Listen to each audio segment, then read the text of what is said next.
Now, look, I'm not worried about the golf this week in Wisconsin at Erin Hills, but I have never seen anything like how every single year these players start crying and complaining about the U.S. Open golf courses. Now, I get it. Like Dustin Johnson, didn't they give him like a penalty last year, but he still won the tournament? Everybody was all up in arms.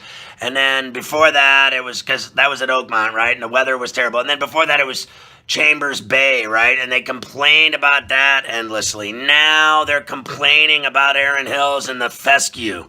But then the one thing that I thought was interesting was I saw this guy Rory McIlroy, who has not been playing at all because of his alleged injuries to his elbow and otherwise.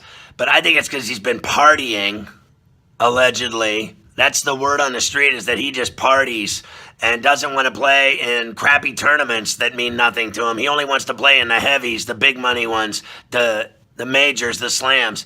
So he was like ripping all of his colleagues, and the guys on tour are saying, I mean, what is the problem? If you can't keep it within 50 yards on these gigantic wide fairways on these holes, this is like a big old links course. Again, massive fescue, and then big wide fairways and really hard greens to putt on. But he was ripping all the players, saying, I mean, you guys cry a lot. Just go play. What's the problem? And now, haven't they been cutting it all day? And they say it's because of the weather? That's a lie. Davis, the guy that runs the USGA, is lying.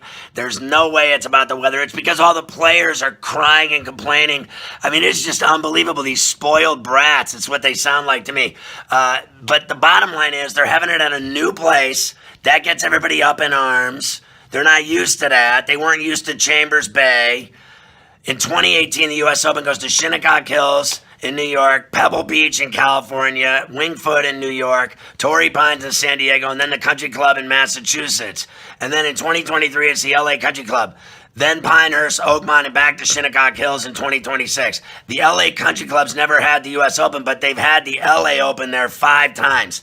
Stop complaining and just play. I mean, how pathetic is it when the golfers start crying every year, annually, about the U.S. Open?